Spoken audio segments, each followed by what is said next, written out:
სანდრო, უკრაინის გულშემატკივრის პოზიციიდან უნდა ვიყოთ თუ არა კმაყოფილები ამ შეხვედრით. რუსეთი კმაყოფილია, პროპაგანდაც ზეიმობს, მოკლედ ყველაფერი მოეწონათ ეს აქსესუარები, ანტურაჟი, ყველაფერი რაც ნახეს ადგილზე, წითელი ხალიჩაც, ტაშიც და როგორც ასე ვთქვათ, გამარჯვებულის პოზიციიდან საუბრობს კრემლი. კი ბატონო, მადლობა მოწვევისთვის. მე მგონია რომ ორი ძირითადი ელემენტი არის, მოყოფილები მაინც ჯამში არ უნდა ვიყოთ, ტრაგედია არ არის, მაგრამ რაღაც ცუდით მოხდა ჩემი აზრით.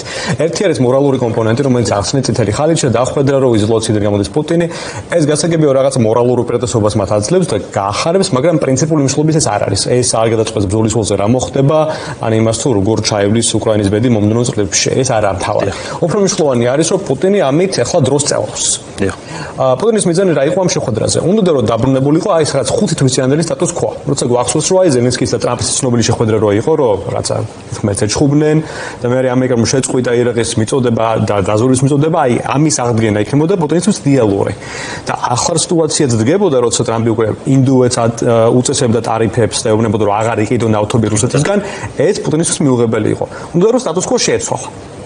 რამდენად შეცვალა ეს საკითხი, მაგრამ დრო მე მგონი ნახდა რაღაც ზონაზე გაწევა. იმიტომ რომ ორი რაღაცა აშკარად გამოიკვეთა ამ შეხვედრიდან. ერთი ტრამპი გამოდის და აღარ ლაპარაკობს ცეცხლის შეწყვეტაზე.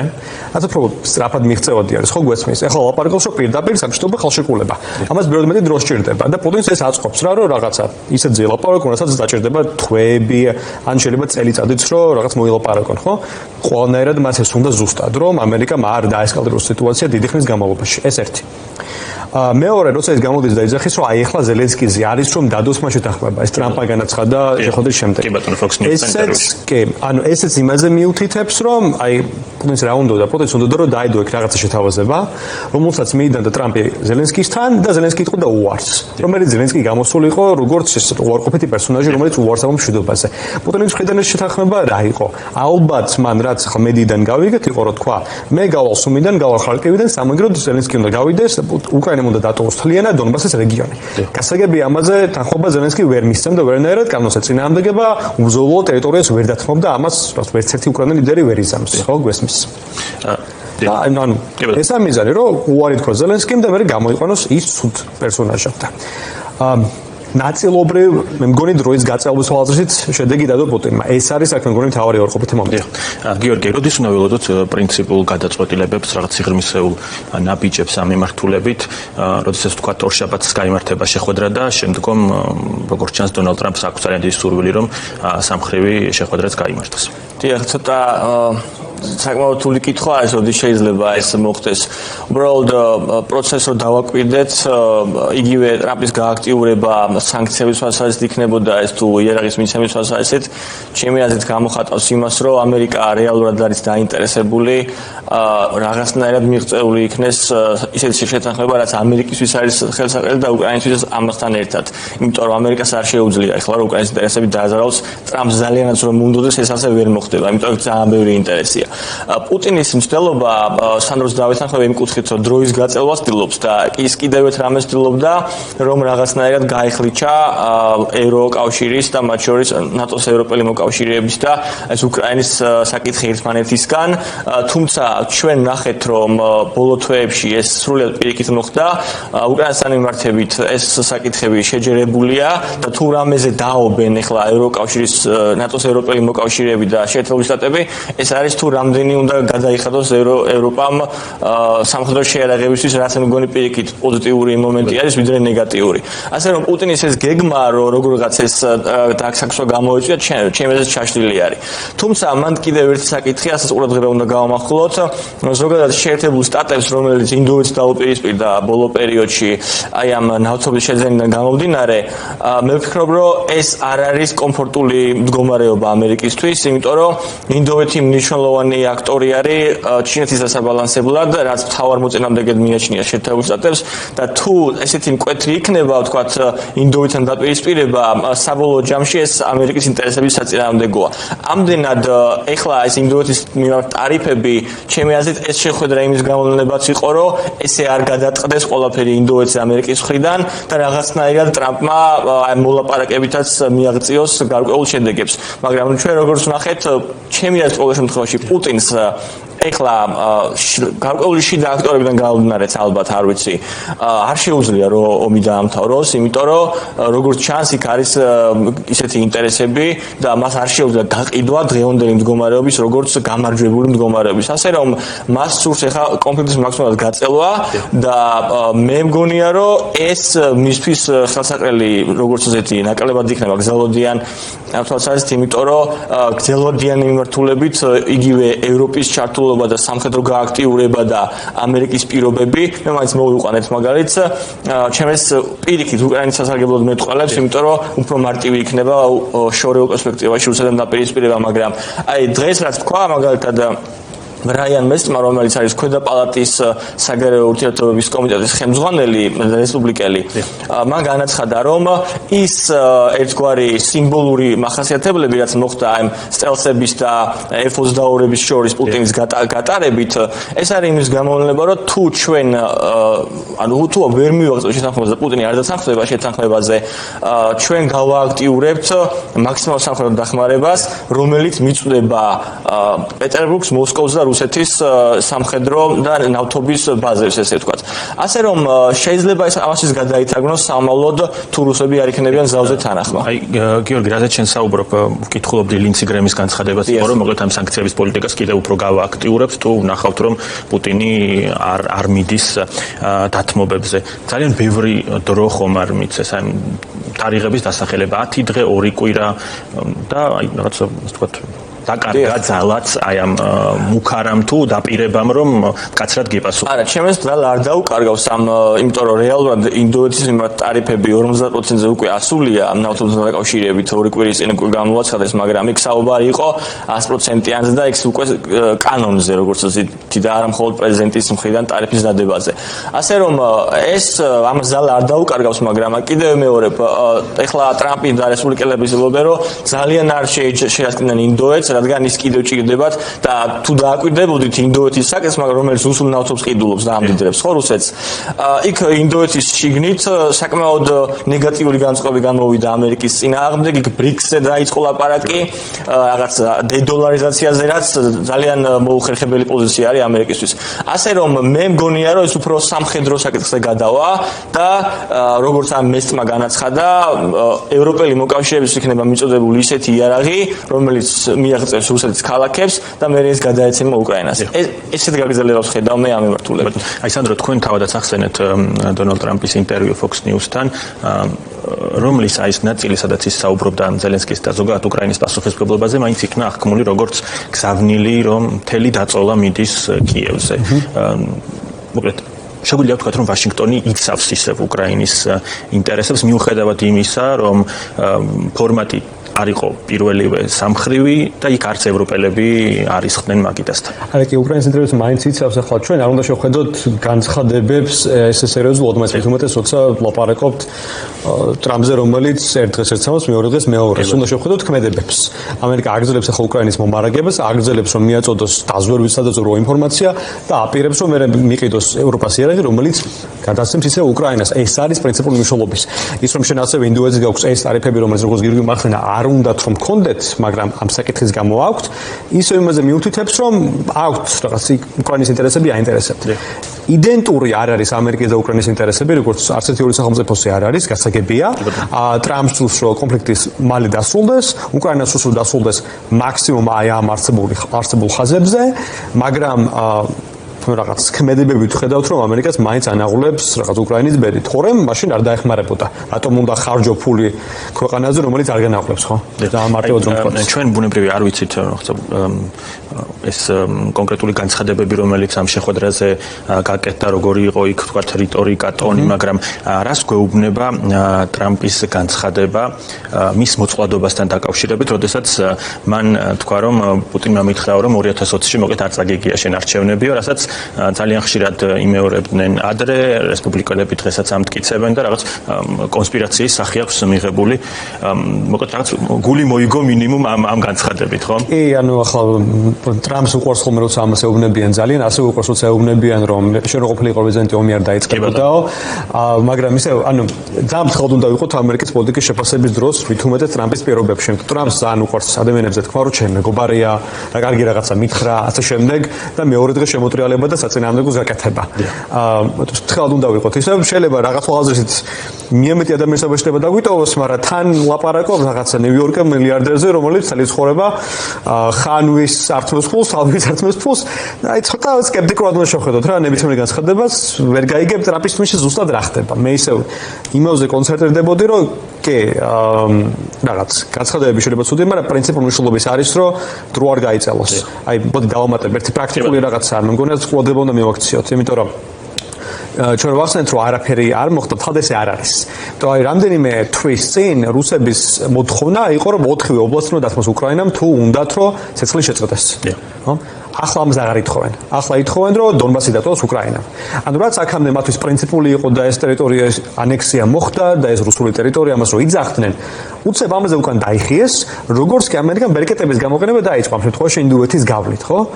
როგორც ჩანს, ამერიკას აქვს რაღაც ზემოქმედების უნარი რაღაც რუსეთის პოლიტიკაზე. ყველაზე დადებითი რაც ბოლო კვირებში აი ამ შეხვედრამდე გამოჩნდა, რამაც გამოიწვია შეხვედრა ეს არის. და ეს თუ გაგრძელდება ჩემი აზრით, არსებობს შანსი რომ ომი დასრულდეს.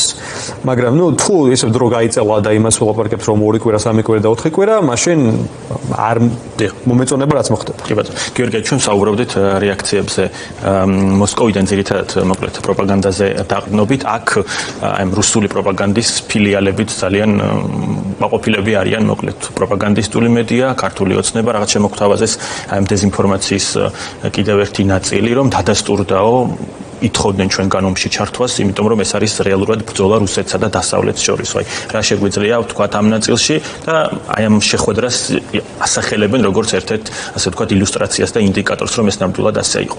ჩემი აზრი ამ მიმართულებით ის არის, რომ იმ მომენტში, სადაც პუტინი იყო ადგილზე და უშუალოდ ესწრებოდა შეხვედრებს, რუსული პროპაგანდა ვერ ადგება და ნეგატიურ კონტექსტში ამას ვერც დაწერს, რა თქმა უნდა, იმიტომ რომ ეს იქნება პუტინის დამცირების წარმოჩენა და შეუძლებელია, რომ ეხლა სხვა რუსულმა და მათ შორის ზოგიერთმა ქართულმა საშუალებებმა ეს ამ მიმართულებით განიხილოს.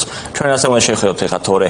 იქ კიდევ მეორე ის მინიმალური ეტიკეტის მომენტი, რაც წითელი ხალიჩის საკითხი არის, ხო? სრულიად იქნა გადაფარული იმ ბომბდამშენების გადავლის ერთი მხრივ და არც უნდა აკვირდით, როცა რუბიო შედის შეხვედრაზე და საერთოდ არ იმჩნევს პუტინის იქ არსებობას, მერე ბოლოს როცა უკვე ტრამპი მიუთითებს, რომ ეს აქ არის, მერე ართმევს ხელს საბოლოო ჯამში.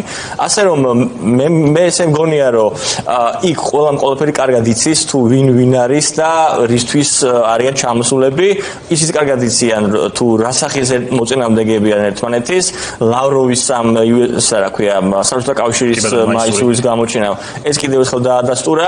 ასე რომ რუსები ჩემს თამხრივ ცოტა აჩქარებულად და ტოტალური ომის პრინციპით მოქმედებენ გარკვეულწოდ, იმიტომ რომ ფაქტობრივად დიპლომატიის წარმოება ეს აღარ არის, რადგან მთლიანად არიან გადასული აი ამ თავიანთ ნარატივის განხორციელებაზე. რაც მე მგონია, რომ თუ ესე დაუპირისპირდებიან მთელ დასავლურ სამყაროს და მათ შორის არ მხოლოდ დასავლურ სამყაროს, ძალიან გაუჭირდება თავიანთი მიღწევა ამ ამბავთან. გიორგი, ევროკავშირის ლიდერებმა გაავრცელეს განცხადება და მინდა გკითხოთ ზოგადად მათ როლზე ამ პროცესში.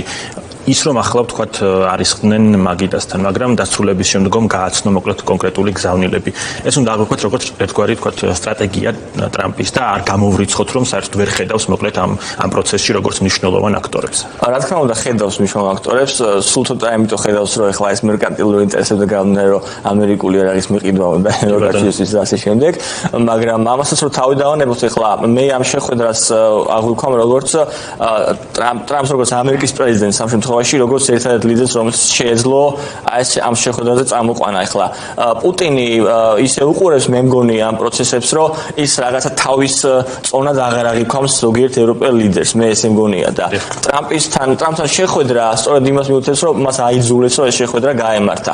და მეორე მხრივ ტრამპის გადამოსახედიდან ეს არის იმის მინიშნება, რომ მე ვაკონტროლებ ყველაფერს, მე ვარ მთავარი ძალა და მე უნდა მელაპარაკოთ.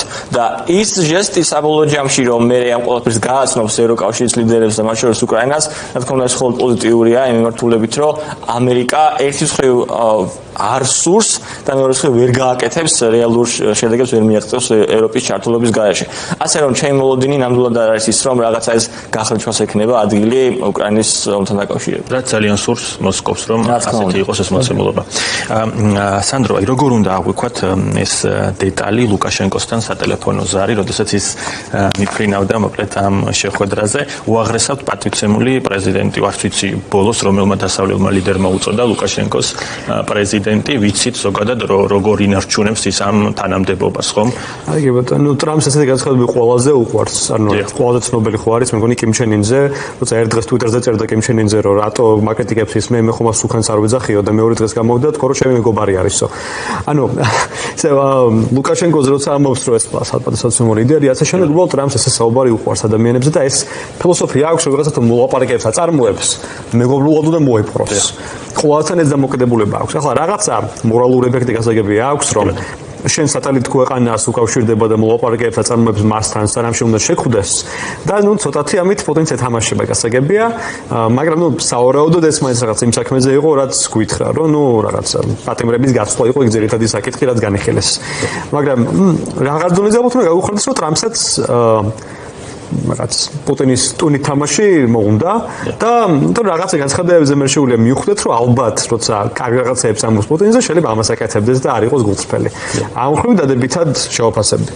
მოკლედ აი გიორგი უყვარს მოკლედ ასეთი განცხადებები მხოლოდ თუ უნდა შევხედოთ უფრო თქვათ მასშტაბურად, რომ ასე ვთქვათ გადაფასება ხდება მათ შორის აი ამ საერთაშორისო წესრიგის ხომ ღირებულებებზე დაფუძნებულის, რომ ვთქვათ დიქტატორს შეიძლება უწოდო უაღრესად პატივცემული პრეზიდენტი და თან იყო ამერიკის პრეზიდენტი. საერთოდ ტრამპის ეს ამ რომ კარგად აღნიშნა, რომ როცა მოლაპარაკებების პროცესში ხარ, მასთან ჩაქუჩით საუბარი ცოტა ესეთი მომენტია, ესეთი ხედვა აქვს მას, მაგრამ როგორც ასეთი ხა საერთო წესრიგის ეჭვქვეშ დაყენება რეალურად საერთოდ ლამის ირანის ლიდერზე აქ ნათქვამი ჩემი მეგობარია, რომელსაც მე ბომბი თავზე დააგდო ლამის. აქედან გამომდინარე, ესეთი კომენტარები რა თქმა უნდა პირდაპირ არ ნიშნავს, რომ ეს მისი მეგობარია და ძალიან დიდი სიმპათიებით არის გამოსწორებული და ასე შემდეგ.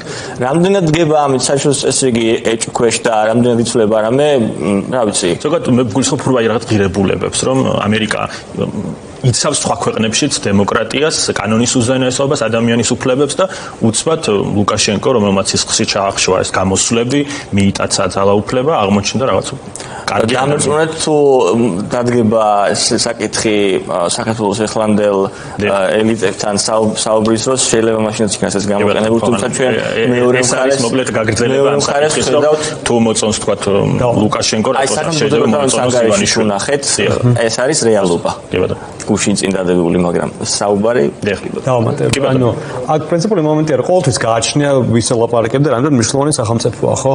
გასაგებია, რომ ტრამპი რა სი ძინპინგზე იტყვის, რომ ეს არის საპატიო ლიდერი. იმიტომ რომ ჩინეთის პრეზიდენტი არის ადამიანი და ძალიან მნიშვნელოვანია. რაც პროსტატიკულად მნიშვნელოვანი ის რაღაცა სახელმწიფო თუ არის საუდის არაბეთზე თუ გვაქვს ლაპარაკი, როგორი დიქტატურაც არ უნდა იყოს, ტრამპი მაინც დაელაპარაკება მათ, იმიტომ რომ რაღაც უდიდესი ეკონომიკური პოტენციალის მქონე ქვეყანაა და მნიშვნელოვანი რეგიონალური აქტორია, ხო, ხდებით.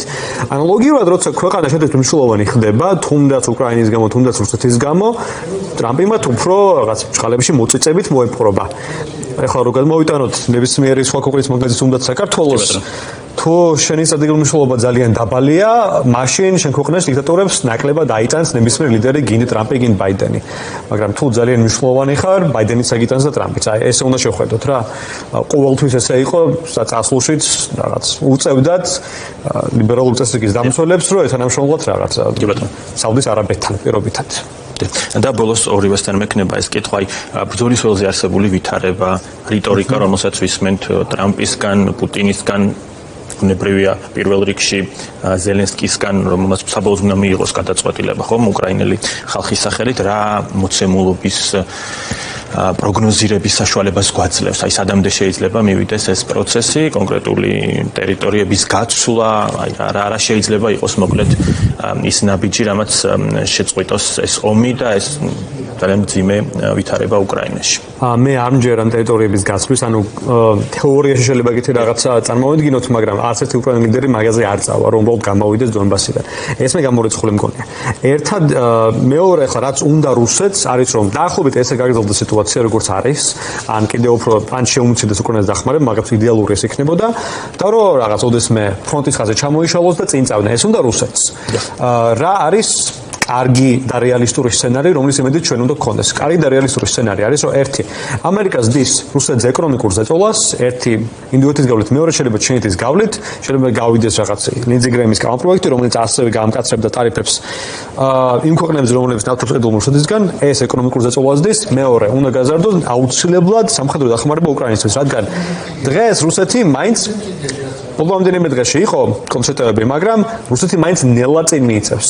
ეს სიტუაცია თუ გაგრძელდა, მაშინ რუსეთს არ აქვს სტიმული რომ იგააჩეროს. ჯერ ფონტის ხანძი უნდა დასტაბილურდეს, შემდეგ რუსეთმა ეკონომიკურად ზიანი უნდა იგრძნოს და მაგ შემთხვევაში თუ წინ ვეღარ წავლენ, ადგებიან დიდი ალბათობით დათანხმდებიან არსებულ ხაზებზე ცეცხლის შეწყვეტას და შემდგომ უკრაინას ექნება საშუალება რომ ნორმალურად განვითარდეს. ეს უნდა იყოს ჩვენი მიზანი და აი ეს დრო რო იწელება, მე ამიტომაც არ მომწონს, რომ აი ამას შორდებით, რომ უკრაინას დამატებითი იარაღი მიეცეთ და მეტი ზეწოლა გამეხორციელოთ. გიორგი, რა არის აი რეალისტური მოლოდინი პროგნოზი? ყველაზე ცუდი ამ შემთხვევაში ის არის, რომ რუსეთი როგორც საზოგადოება და ქვეყანა მე წარმომიდგენია და მე მგონი ასეა შეუძლია მშიერ მდგომარეობაშიც კი იომოს და მრავალნაირ მსხვერპლზე წავიდეს იმისათვის რომ რაღაცა დონის წარმატებას მიაღწიოს საგარეო მიმართულებით. ეს ქმნის პრობლემას. მეორე რაც ქმნის პრობლემას არის ის რომ უკრაინას რეალურად მისთვის იარაღის მიწოდება არაა პრობლემა. პრობლემა არის ის ცოცხალი ძალა, რაც მას სჭირდება, რომ ტერიტორიები დაიბრუნოს. თორემ დასავლეთი და ამერიკის შეერთებული შტატები ამ მიმართულებით ჩემს არ მერყეობას არ გამოიჩენდა, იარაღს მიეწოდებდა, უბრალოდ უკრაინას სჭირდება ძალიან დიდი დანაკარგები, რომ ეს ტერიტორიული მთლიანობა აღადგინოს. აქედან გამომდინარე, ჩვენ მე სცენარი წარმომიდგენია, ეს გაცვლის საკითხი მეც მეეჭვება, იმიტომ რომ უკრაინელი ლიდერები ამას ვერ შეძლებენ. მე უფრო დროებით იზავი წარმომიდგენია ისევ, რომელიც რამდენხნიანი იქნება, არ ვიცი, მაგრამ ამ ზავის პირობებში უკრაინას იქნება იმის გარანტია, რომ თუ კიდე რუსეთი შეუტევს უკრაინას, ამ შემთხვევაში არა მხოლოდ უკრაინელები იბრძოლებენ, არამედ იქნება გარკვეული სახელმწიფოები, რომლებიც ჩაერევიან მათ სასარგებლოდ. ეს გონია დიახ, დასასრული. კეთილი. ძალიან დიდი მადლობა სანდრო შარაშენიძე და გიორგი ლაბაძე პასუხობდნენ კომენტარის კითხვებს.